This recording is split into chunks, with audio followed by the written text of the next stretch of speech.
Unspoiled Network podcast.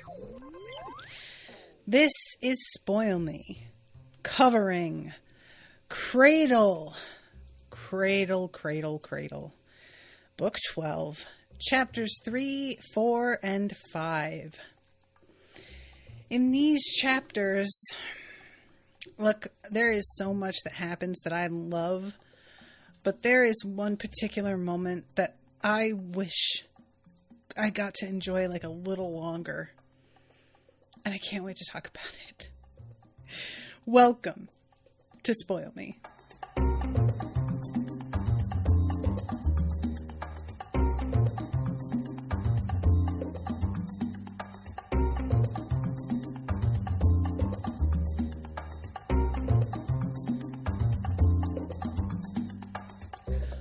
Welcome to the show, everyone. I am Natasha. Thank you very much to Andy for commissioning this episode. What's up, Andy?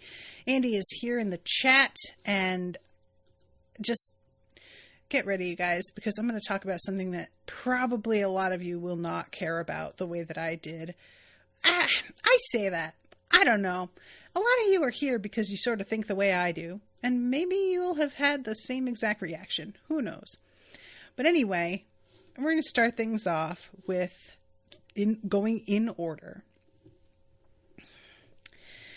Chapter 3 begins with Reigan Shen didn't do his own soul smithing. He had people for that. Which makes it so much more fucking infuriating that he got Ozmanthus' inheritance. I swear to God, you guys, it speaks to the quality of the writing and the world that you have created when a fictional thing like this will make your blood pressure go up. Because, like, what he's chosen to do is just micromanage the people who do the job for him. Fucking just do it yourself, you sack of shit. But no, he has to be the fucking dude who has never worked the floor in his life, coming down and asking why the lines are so long. Why are customers having to wait? Because they are too busy getting their dicks sucked by you. That's why. Shut the fuck up and go away. Ugh, irritated. So yeah, he took this inheritance and he's using its knowledge. Is he fucking using it, like, firsthand, though? No. It makes me so mad that he got this. And I'm like, is there a way to take that shit out of his head? Can we get it back? I don't think that's a thing. Does he have a binding? He does not. It would be great. So, I love, too, that the thing that he appreciates about Ozmanthus is his arrogance. Of course you would. And what it is that he has made out of the binding of subject 1 is something he calls the Wraithhorn. It's called a working title. And it summons the other dread gods. And it's so, like, heavy on existence that he can't look at it too long, even though it's really pretty, and he would like to, because he's very much about the aesthetic. So, I do enjoy this. His first plan to gain the power of a dread god for himself had been ruined by the very man whose soul-smithing skill now infused Reigan's spirit. And he is trying to figure out a new move, a new way to handle this. And he's like, the dread gods are already heading where I want them to go. They're heading for Lindon and Yaren. So I am just going to let them do their thing. I really need them to be dead or, like, just get them out of the picture. Because if they were to ascend, he's just like, they're just going to come back and fuck me up. Which, it's really, I don't even know that that's true. Like, they're not, I think he just doesn't understand the concept of they're not going to leave until you are dealt with. So, he's going to learn. I'm sorry, guys. Again, Sam is in the room with me, so if you hear things, that's him potentially pushing furniture around or playing with his shoes or whatever. So he's looking for Lindon and can't find him. And he has been trying to figure out where Lindon could be by sussing out what he and his crew succeeded in stealing from the other monarchs.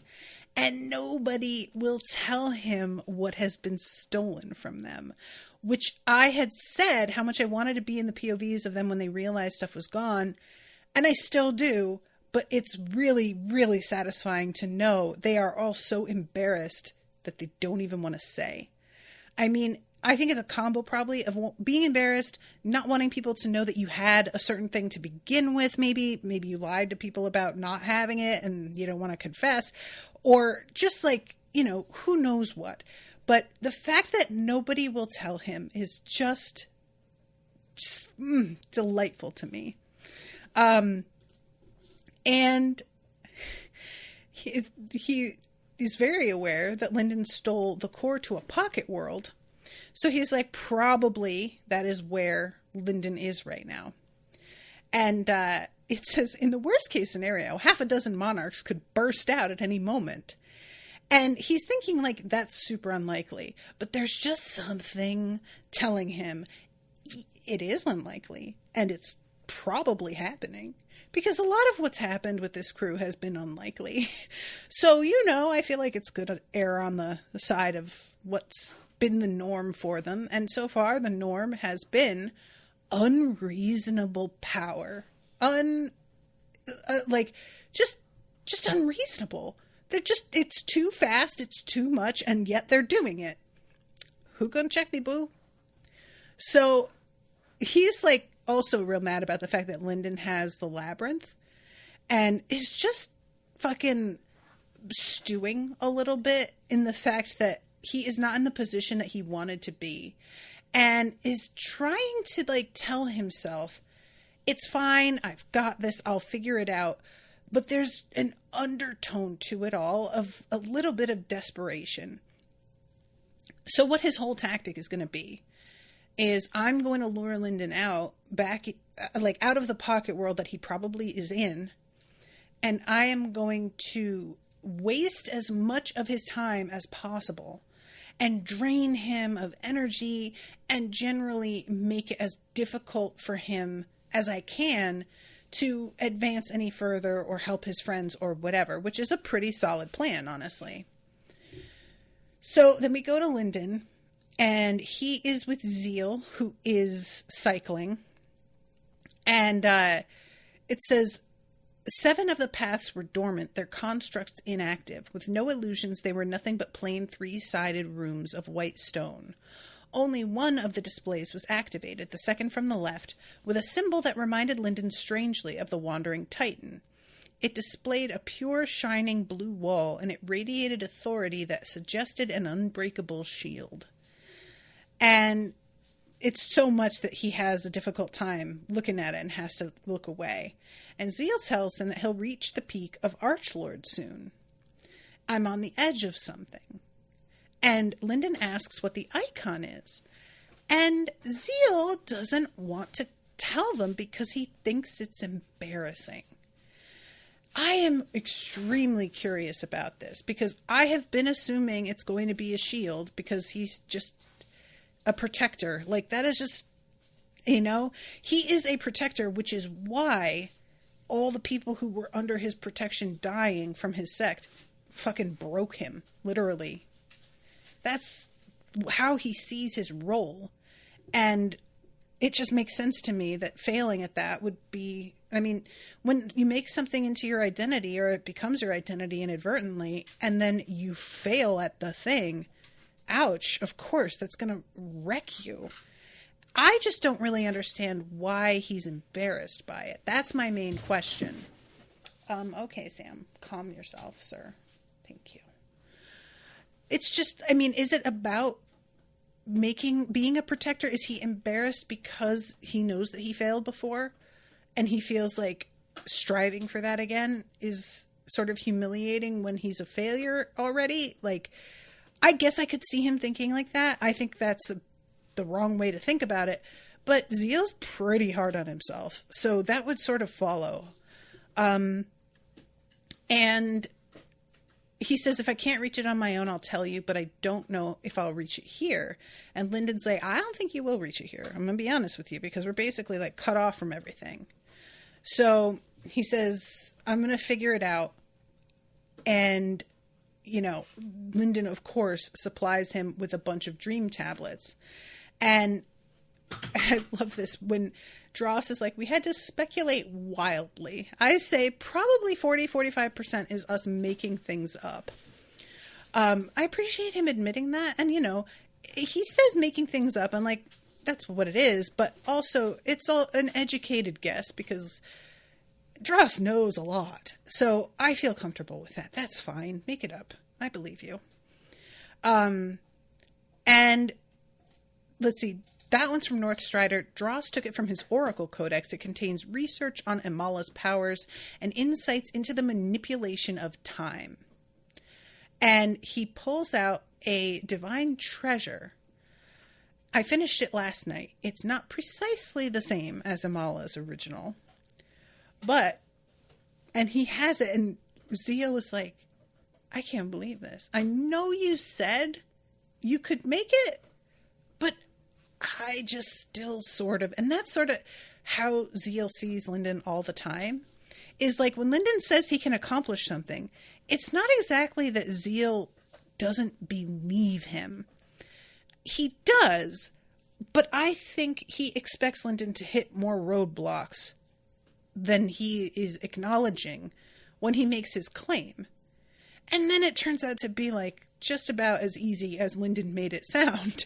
And he's sort of shocked by the ease of it more than the fact that he succeeds, you know? And Lindon, it says, he extends a pulse of pure Madra, activated the fourth path of heaven. The illusory cave flickered into visibility. The symbol over the cavern was a fuzzy humanoid figure, and the whole illusion radiated an authority that was hard for him to identify. Something about it resonated with his void icon, like a complementary half, or perhaps an opposite. These are the principles Northstrider and Amala studied. If I had to name this authority, I would call it existence. So, you guys, I'm going to ask this, and I'm going to acknowledge that maybe I'm supposed to have figured this out already. But, you know, we've got these caves that are displaying all of these different illusions, right? And I understand that there are different, like, rooms, and it's each, I assume, sort of like a reflection of the ones that the Abaddon made that are in the labyrinth. And it says 7 of the paths were dormant, their constructs inactive, with no illusions. They were nothing but 3-sided rooms of white stone. So I'm trying to understand, is he connecting to the illusion of an Abaddon when he's cycling? Is that what this is? And like, I'm not exactly understanding what purpose these rooms serve. Like, how is this helpful exactly? Is he getting Madra from it? Is it just like the power itself helping to focus him? I'm not really understanding this. And I feel like it hasn't been explained, so I don't feel bad that I don't get it. But it's being referenced in a way that makes me feel like I should get it. And I'm a little bit lost. So I don't know if anybody, you know, Asher says, I have 4 hours left in the book and I still haven't fully figured it out, if that makes you feel better. It doesn't. No, it doesn't. Dan says, they are copies of the echoes of the original Abaddon Ascension rooms he found in the labyrinth. Okay, that's what I thought. But like how Andy says he's using illusions to show images of those Abaddon rooms, even though they're only copies, they help with understanding higher truths like icons and connecting to the way. Okay. Interesting. So they're like mood boards or something, right?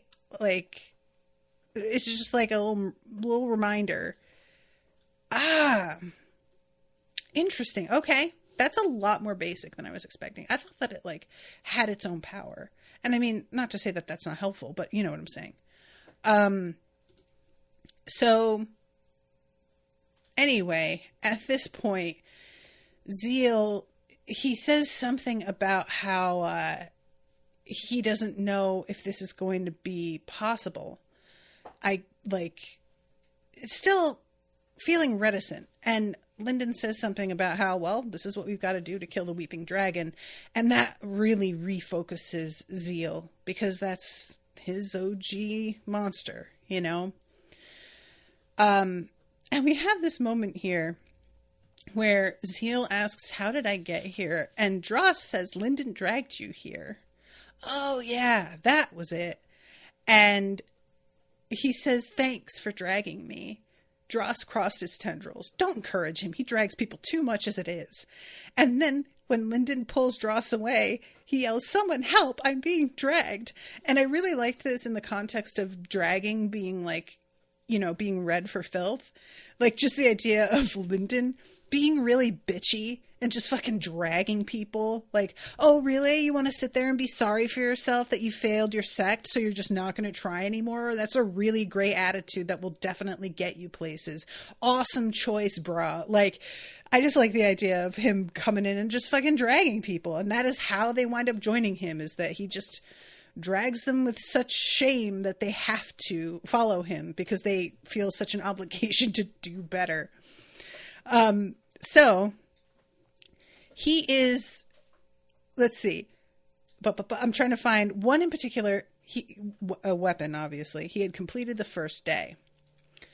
So he goes into this cave, and this is so weird. So I have to keep this in mind, guys, and I don't know how many of you had this issue, but in this scene, Dross is telling Lindon about the fact that Reigan Shen is out here fucking around with the defenses of Sacred Valley.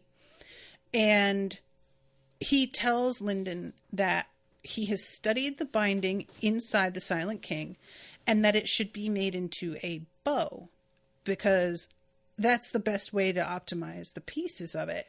And he's a little afraid to tell Lindon because that's not Lindon's like signature weapon. But Lindon is fine with that. He is not upset at all. But then Lindon begins to cut apart the Silent King. And it specifically says, Lindon dragged the elephant-sized body of the Silent King out of the Void Key with one hand. Tell me why, as the rest of this is described, I kept picturing the Silent King being about the size of a dog. Like my dog here. I can't comprehend, I think, doing what Lindon is doing to a body that much larger than him. And I know that a lot of the way he's doing this, it's not physical cutting with like him reaching up with a knife. Like he's controlling the tools, but he's not physically necessarily holding them. But I had so much trouble picturing this scene. And also, there is something really delightful about it being a scene where he is doing the thing from the vision that Suriel showed him. Because remember, she visited him again and showed him like several different potential futures. And one of the ones was him stripping the Silent King's like body, and his eyes were black and white in that.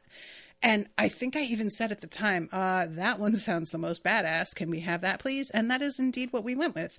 So I wonder how much of those things, like those moments, are Will knowing for sure which direction he's going to go in, or showing us like the variety of ways he thought about going and then ultimately deciding.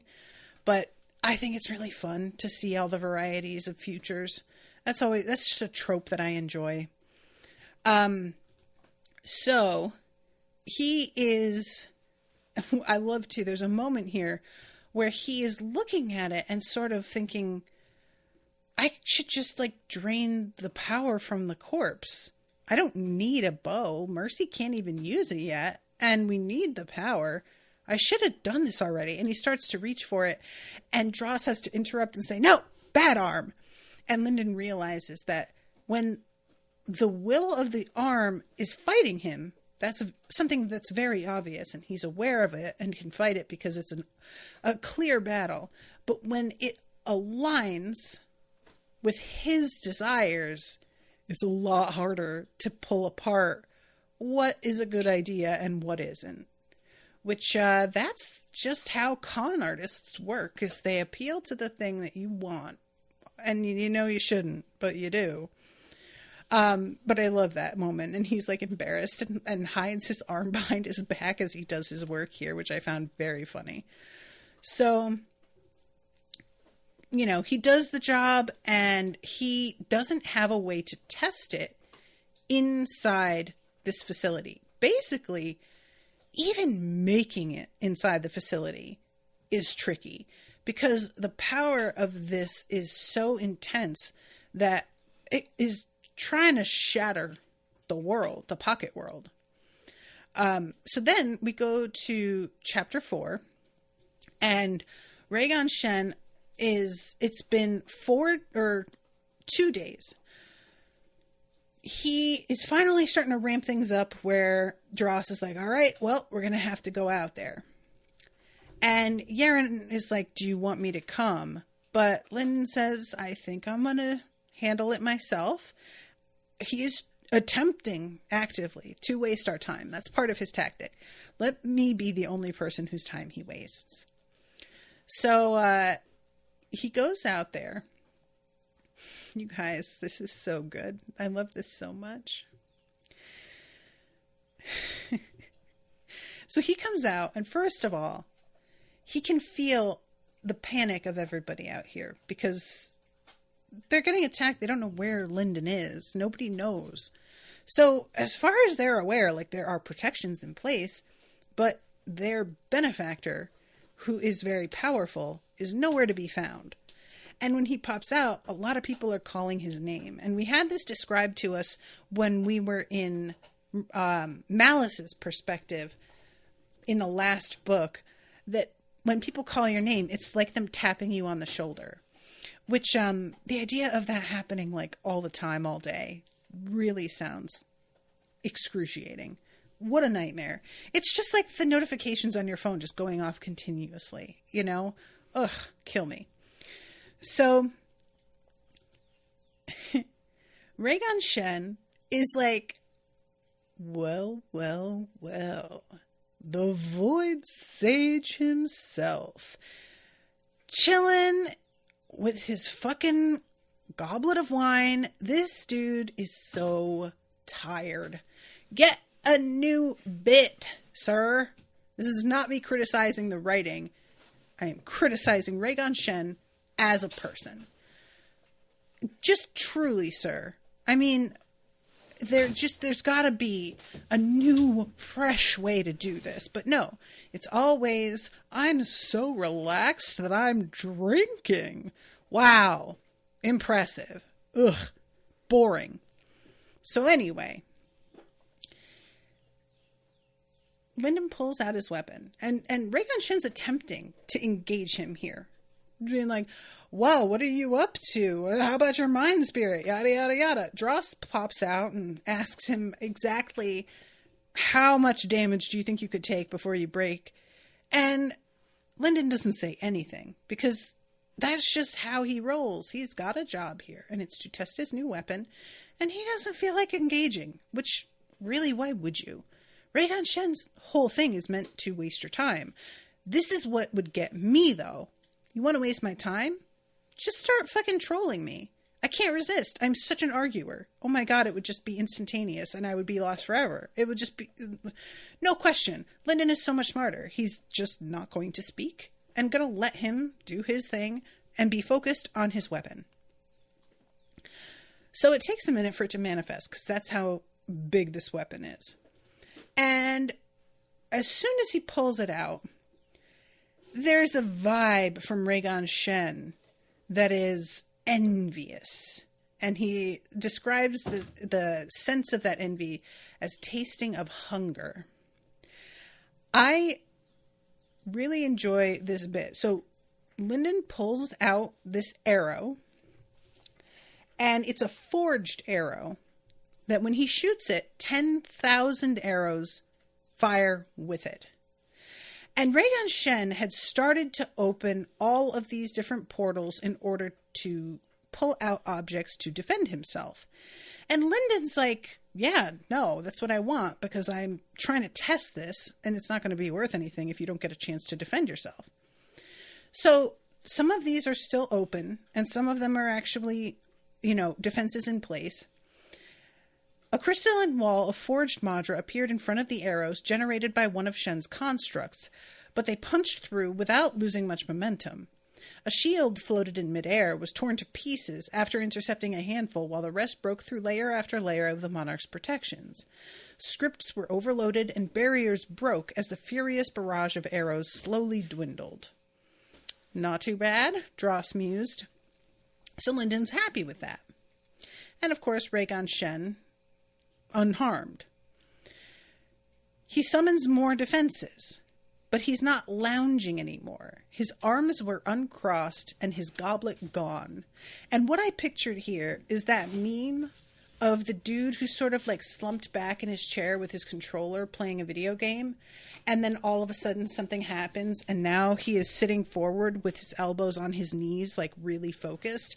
That's the energy here of just, I was here for taunts and shit, and now you're really doing something. Okay. So Lindon pulls out a real arrow. Reigan Shen's in the middle. You won't find me such an easy target. And Lindon's just, again, not engaging. Fires immediately. And a portal swallows a bunch of the arrows. Instead of catching them, the portal shattered like glass. And they attack the gateway itself, breaking it and continuing uninterrupted. When they reached the pocket space in which Shen hid, they swarmed in after him like a hive of bees, moving faster than mortal sight could track. And he pops out, Reigan Shen, and is red in the face and pissed. And he's trying to, I think regain some dignity by brandishing the bone arrow and being like, thanks for the present. And I thought to myself, what if he could just get it back? And it turns out he fucking can. He just summons it back, and Reigan Shen reacts as if he's been slapped in the face, which makes total sense because this dude is so used to what he wants, he gets, and Lindon is just out here taking shit from him left and right. Like, he is so unused to not getting his way. And I love that he is reacting in a sort of subdued way to the actual attacks. But it's the getting the arrow taken out of his hand that really makes him go, how dare you? Honestly, that fucking tracks for me. I love this so much. It made me so happy. So then, Lindon pulls out another arrow. And it's tipped with one of the penance prototypes, which he found in the labyrinth. He found 3 more. Amazing. He commands the arrow to kill Reigan Shen. And Reigan Shen is like, would you look at the time? And bails immediately. So we jump into his POV because the arrow vanishes right after Reigan Shen has vanished. And I'm like, word? It didn't just shoot through the spot and do nothing? It followed him? Okay, that's pretty tight. So we go into Reigan Shen's POV, and he has covered his tracks, making fake portals and shit to throw Lindon off, and he's just like, no amateur sage can find. I'm like, Reigan Shen, bitch, when are you going to learn? Amateur sage, where? Is that what you think is going on here? this man has stolen your shit from you.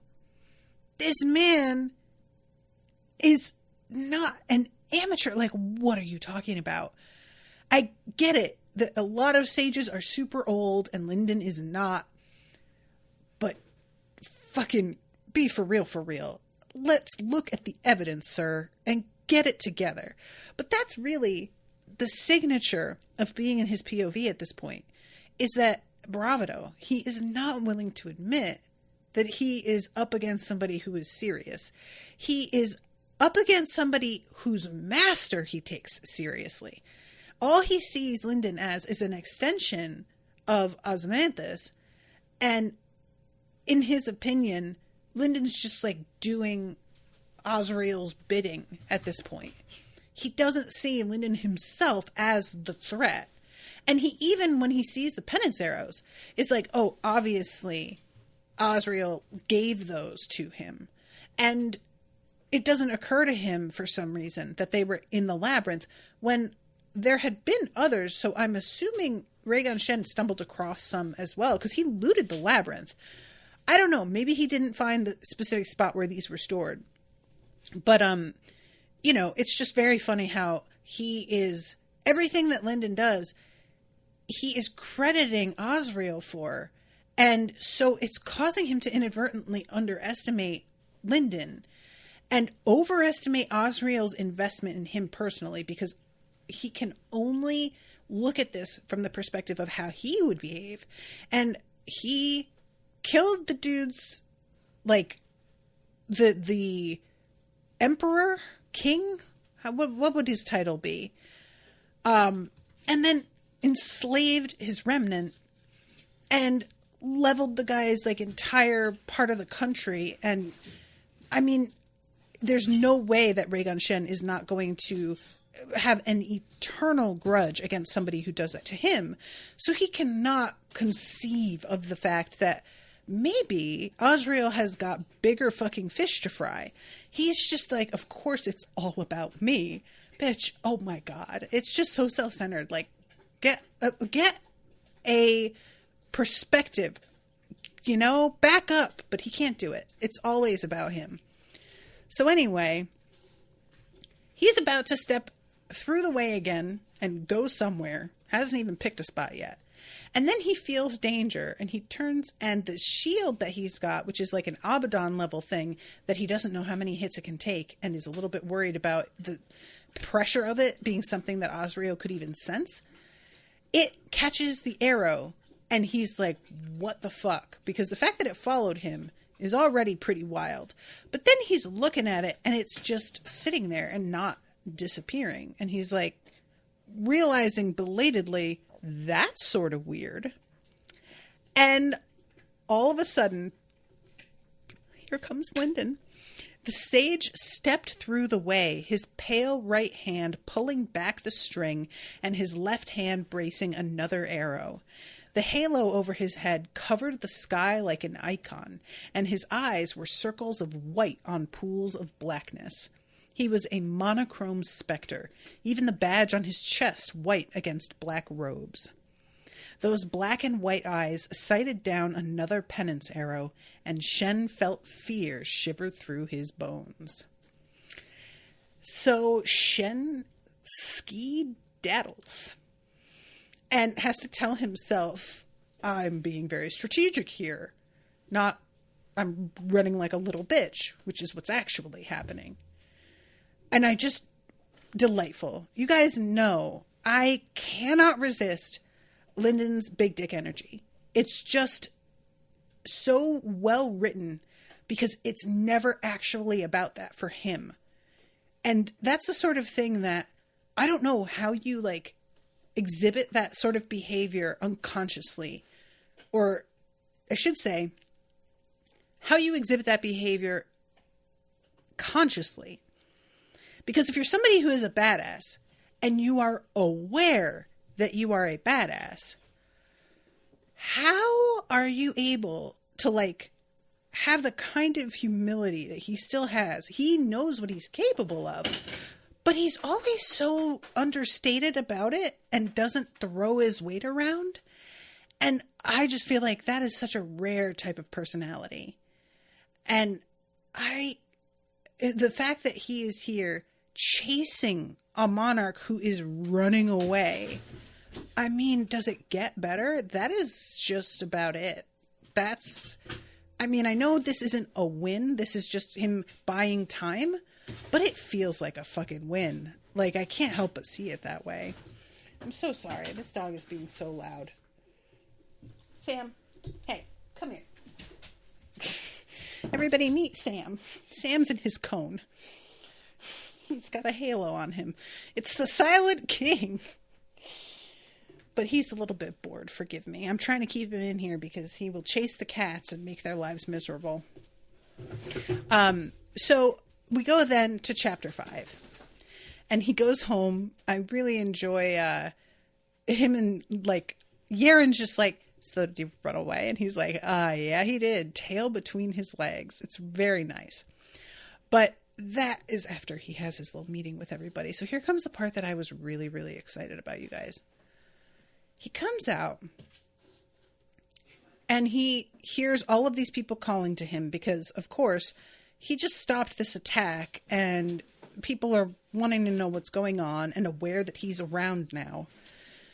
So he asks Dross to send a message out that he's going to be summoning them. And Dross is like, when? And Lindon says, right now. And immediately I'm like, that's kind of rude, Lindon. Like, I get it that you don't have a lot of time, but give people a second. And indeed, once everybody is summoned, they are all a little bit like, Jesus Christ. Except for Fisher Gesha, who is extremely dramatic about it. And I really enjoyed her being like, did you even think about it? No, you didn't. You didn't think at all.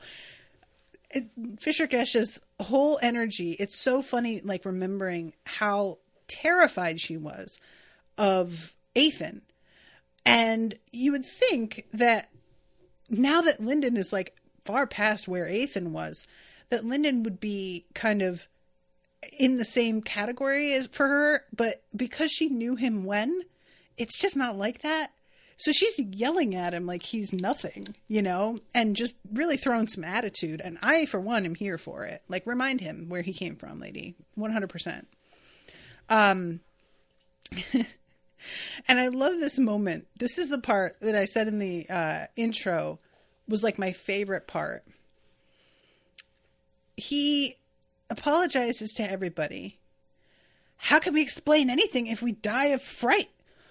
Gesha turned to Lindon's father. What did you teach this boy? Jiran looked over, revealing the pinkish-white color of his restored eyes. Apologies on behalf of my son, Fisher. She waved a hand. Quiet. I know you didn't teach him anything. You guys.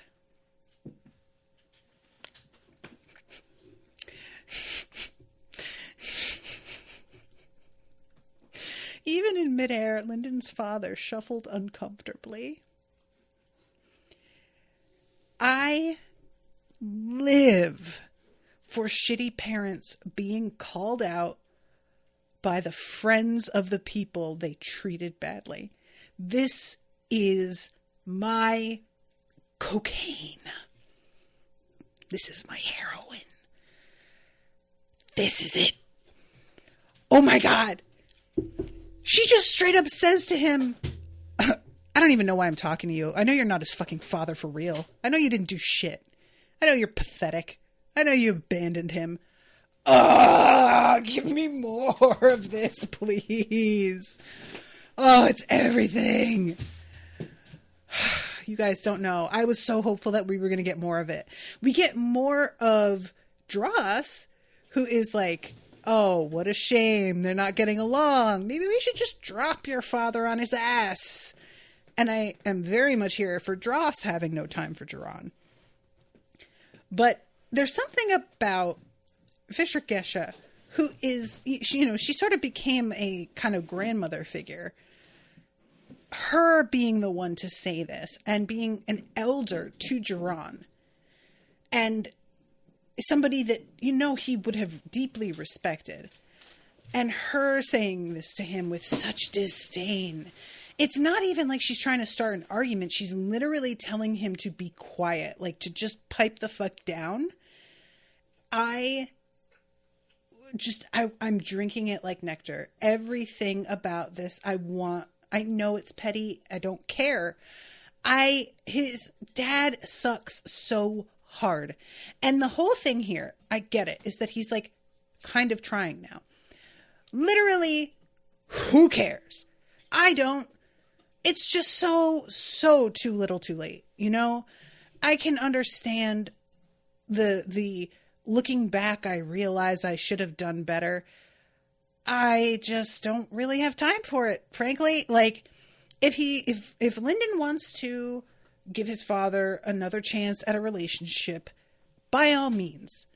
But I don't want him to feel any obligation to give him another chance. That's my main concern, is that a lot of people who have been mistreated by family, when they express feeling like they don't want to have contact with those people anymore, all kinds of folks will chime in and act like it's your responsibility to make room for those shitty people in your life, which is truly tragic, because the people saying that to you probably have allowed themselves to be mistreated repeatedly, because they also operate under the same advice they're giving you, with this belief that they have some sort of obligation.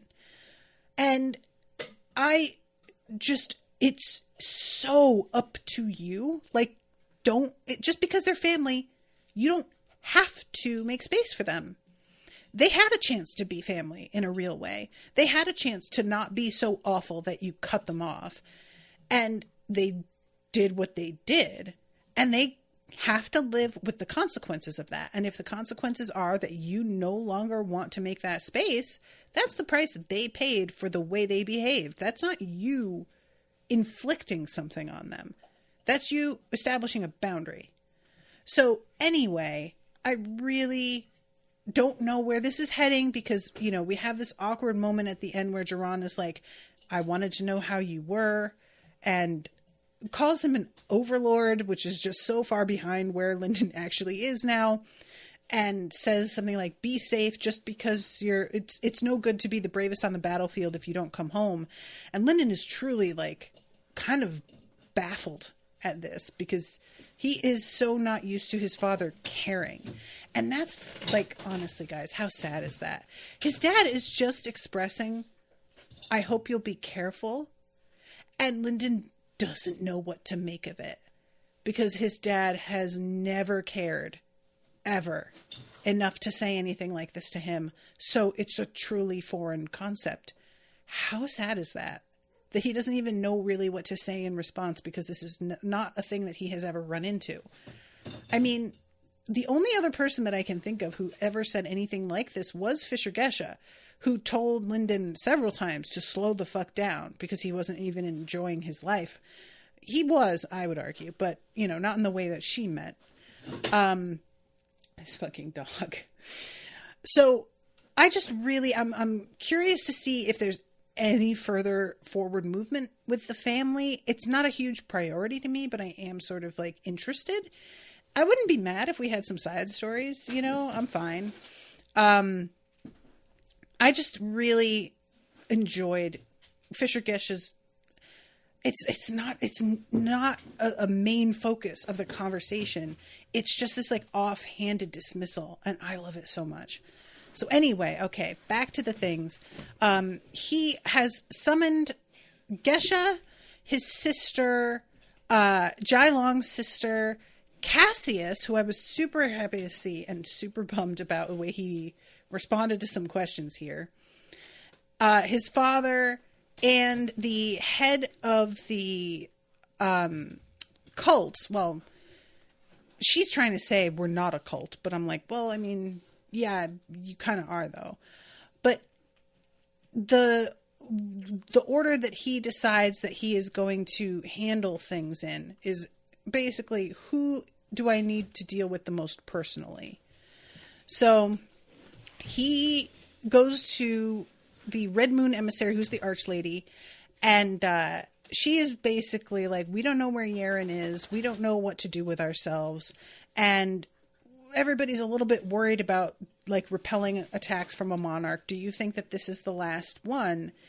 And Lindon's telling her about Yaren training and that once she emerges, she'll be quite strong.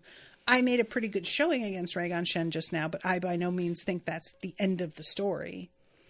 And she thanks you and thanks him and bails. And then Lindon turns to Cassius. And Cassius brings up the empty ghost and is like, people are calling the Twin Star sect a dread god cult. And Lindon asks, what do you think? This is so sad, you guys. He says, Cassius had the Aurelius bloodline legacy, and he had known Lindon well enough. His own testimony should carry weight with the refugees from the Black Flame Empire. The True Gold sighed. I don't know, Lindon. I need you to tell me. Are you a dread god? Lindon couldn't quite put his finger on why, but that hurt to hear. You couldn't put your finger on why? Because he knew you back when? Because you would think he would know better? Because you hoped that he would have more faith in Ethan's choice? Because you would think he would understand that you have the good of people in mind? Like, there's a billion reasons why that would hurt. Oh my God, I was so bummed out. This truly was like disappointing. And you guys know, I have really loved Cassius from the start. I don't know what it was about him, but something about him like captured my imagination. I think just having to work with Ethan all the time, having a similar bloodline ability that's not quite as strong, and coping with this dude who's just like overpowered and kind of out of control. And I just had a lot of sympathy for that. And I was happy to see him again. And then to have him be like, I'm not really sure what to tell them about you. I hated it. I really did. This bummed me out. And he says, I'll tell them I saw you with my own eyes and that you're fighting for us. And then, for what it's worth, I'm sorry. We never should have let you carry so much responsibility. I'm just sorry. I don't know whether to be proud of you or sad for you. I respected that. I'll say that. I have been in Lindon's head, so I understand how seriously Lindon takes this on a level that is not about obligation so much as just a sense of right and wrong.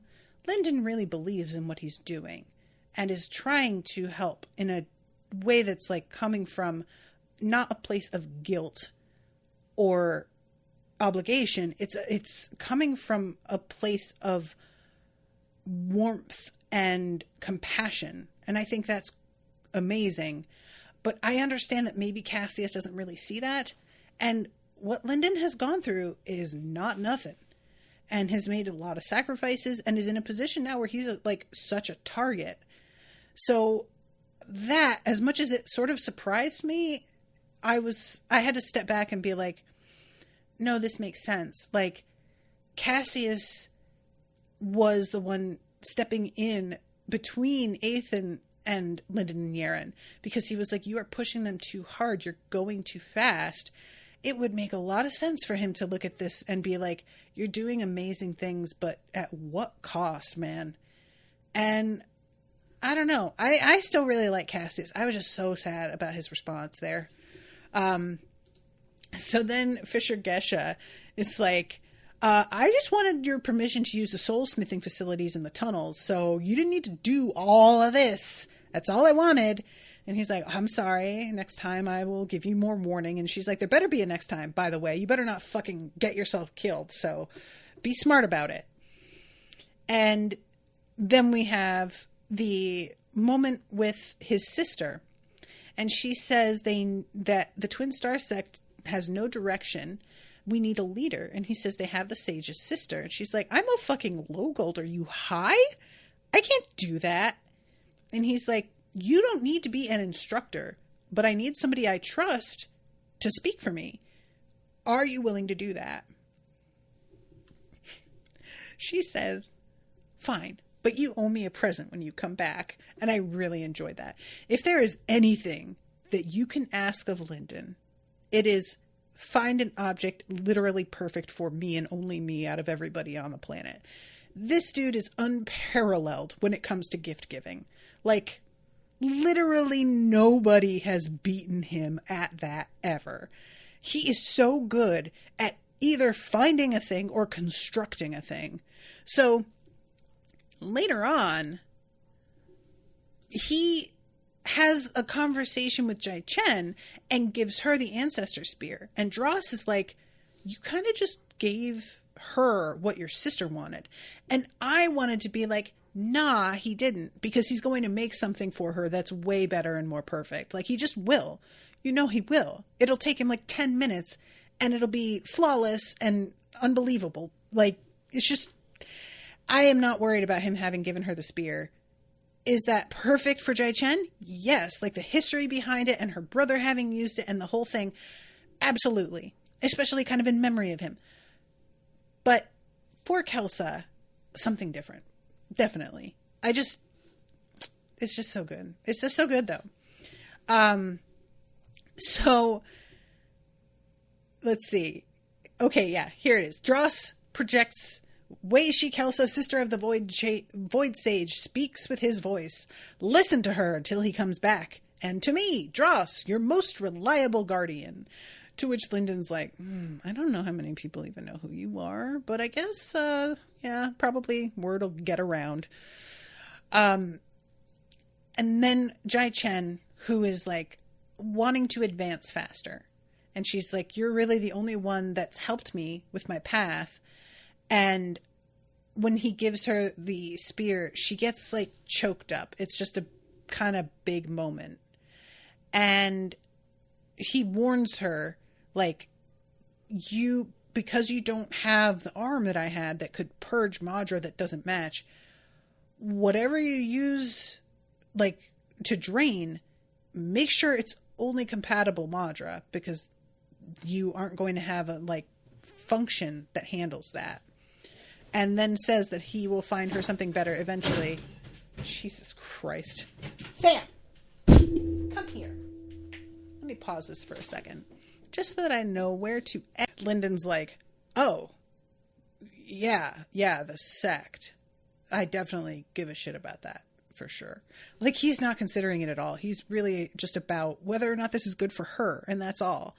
And I just enjoy that about him. The sect is like, he's glad it's there, and it's for serving a valuable function, but in terms of its priority, it's not like an ego thing for him. He doesn't have the attachment to it of like, what you do reflects upon me, even though it does.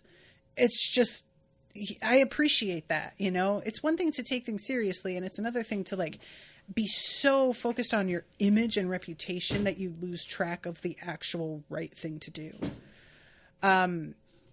So then we have the convo with Jiran, which I feel like I kind of went over already, so we're fine with that. Lindon gets home, conversation with Yeren, and there's a bit of a moment here where Yeren is talking about how she has no doubt that Mercy is right on the edge of leveling up, and the way she's saying it is what tips Lindon off to the fact that she's actually worried. She's like so cheerleading so hard that it's clearly an overcompensation a little bit. And for her part, Mercy is not really picking up on that. So she's arguing with Yeren to not have so much faith in her, actually. But it's interesting because she is putting this face on. And it's not to say that Yeren isn't somebody who tries to stay positive and believe in people and focus on the goal instead of like wallowing in failure or frustration, because she is that person. But she's very quick to say, like, I am concerned about Orthos and Little Blue, but I have no worries about Mercy. So the fact that she admits her concern in one direction, but not to Mercy, I think that she is just realizing that Mercy needs a different kind of motivation. Like Orthos being told, I don't know if you can do it, man. Not that Orthos is here to hear her say this, but he's sort of an obstinate guy who you tell him one thing and he's going to be like, fuck you, I'm going to do it after all just to spite you. And Mercy is just not that type. She is somebody who needs people to believe in her and encourage her. That's what motivates her. And everybody has a sort of different thing that gets them going, you know? I am a really fun combination of I need positive reinforcement, and the moment I get negative reinforcement, I am just like, fuck you, and I stop trying. But then if I hear you say a negative thing, immediately like try to prove you wrong and double my effort. So it's just a very uneven, all over the place roller coaster ride for everybody, which is super fun. But yeah, so let's see. She looped her arm around his and pulled him into the sparring hall. Worked a few things out when the remnant lets me off my leash. Wanted to get your eyes on them anyway. Lindon reached out to the Pocket World's controls and turned the time warping back up. The pressure of their deadline still loomed over him, but that wasn't the only reason he wanted to spend as long in here as possible. Only now did he feel like he had finally come home. You guys, he's with his family. I really appreciate it. So, I don't know, you guys. Then we go to fucking the next part in this chapter. I put a meme in the Discord.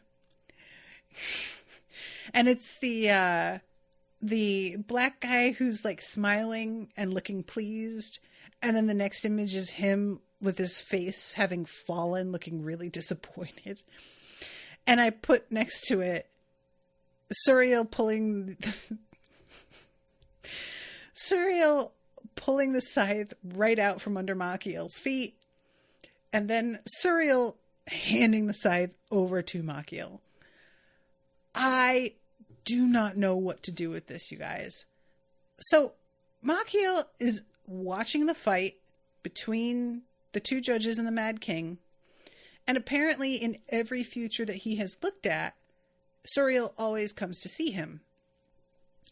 Which has led to him interpreting the fact that she has always come to see him as that she is coming for him. He's not getting it. And he's thinking about how he really needs to find the scythe. And it says he had spent years combing the worlds for the weapon to no avail. But now was his chance. When faced with destruction, Osriel had reached out for his scythe, and as Machiel had known he would. That cry hadn't reached the weapon, but echoes of it had still escaped the sector. Machiel could use those echoes to find the scythe himself, at least in theory.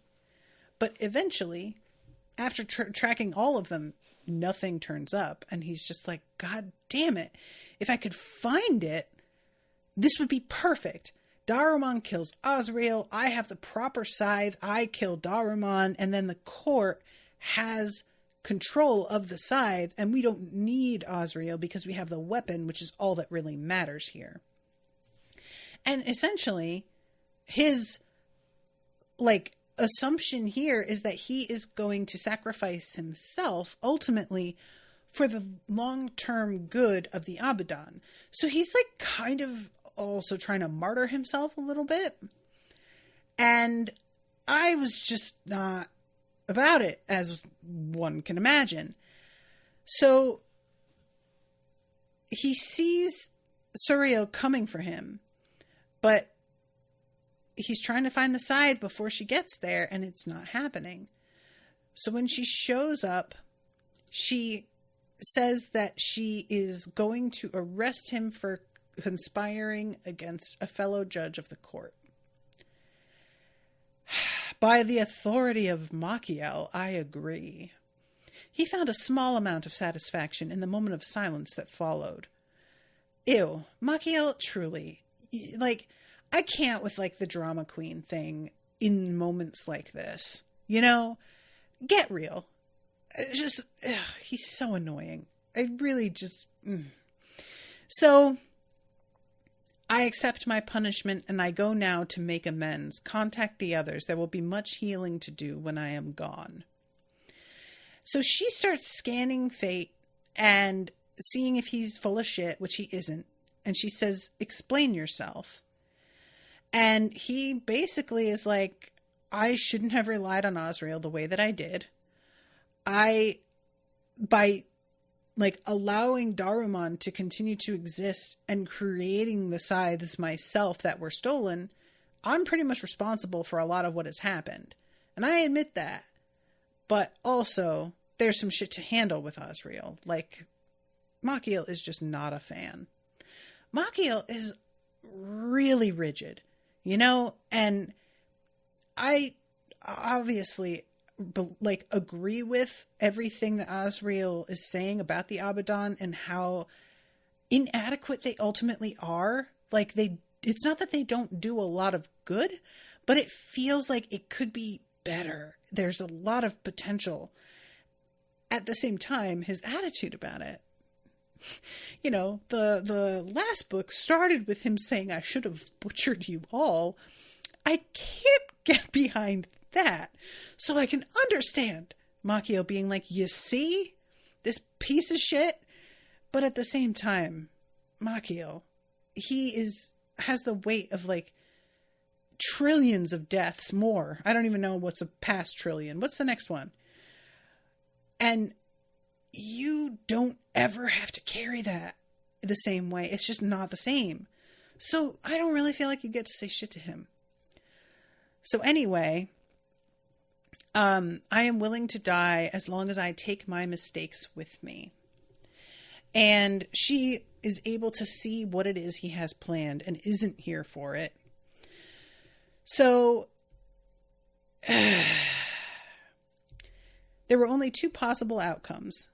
They saw Daruman emerging from Vesper victorious, or Azrael would be the one to survive. Neither would let the other live, and neither would achieve victory unscathed. In either scenario, Machiel would be there waiting for them with sword drawn. So he has his sword out, and Suriel's like, I'm not going to fucking let you do this. And he's like, why not? It's much more likely that I kill the Mad King than Azrael anyway. And she's like, because this is fucked up, dude. This is fucked up. You know that. And he says, when I'm done, the sources of infection will be gone. All three of us. Which is a wild way to see the thing. Like, even if he is counting himself in and among them, the fact that he can admit he's part of the infection, but also think that his judgment isn't flawed, is the absolute somersaults in logic that he is doing here.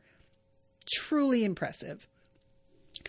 And finally, he says, in every scenario, you came looking for me. And she's like, for you? Oh, babe. That's not why I'm here. And she says, come to me. And the fucking scythe comes out from underneath him.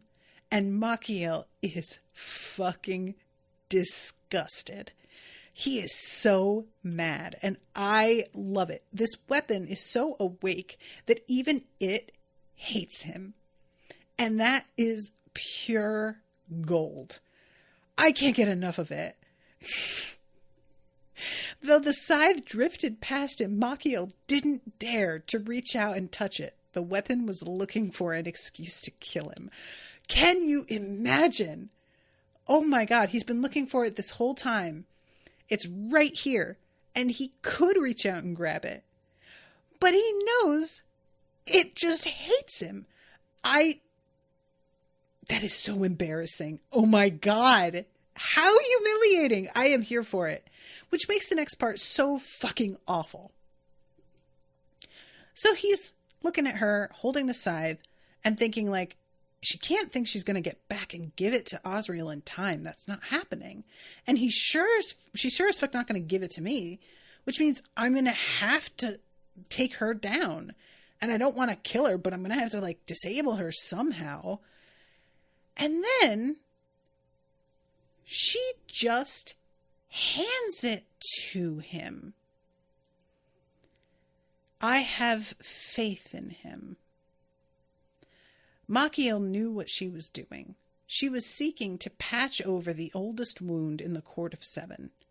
Even this she sought to heal. She wouldn't be able to do it. This wouldn't lead to change. He took the scythe anyway. Look, am I saying that Suriel made the wrong choice? I'm not, actually. She can see a lot more in fate than me, God knows. So I'm willing to bow to her decision here. However, what the fuck are you doing? You crazy bitch. No! Don't! No! Take it back. It doesn't want him to touch it. That's how bad this is. Oh my God. Ew. I am like, and what does she want him to do with it? Does she want him to go save Osriel? What is she even expecting? Like, what, girl, I don't get the plan here. And she has faith in him for why? For what reason? What has he done to earn that? What about him? Is it just the fact that he, like, is willing to see he's part of the problem and that has earned respect in her eyes? Like, I hate this. I hate it. I hate it. I hate it. I'm sure she's right, but ew, I hate it. Anyway, I have to wrap up. I'm over time, as usual, with this fucking show. So let's take a look at the reading list, the reading order that I made, and find out what we're going to be doing next. 6, 7, and 8. 3 chapters again for next week. I have to wait so long before I can read past that. Oh, you guys, this job is hard sometimes. All right. I love you all very much. Thank you again, Andy, for commissioning this. Until next time, toodaloo, motherfuckers.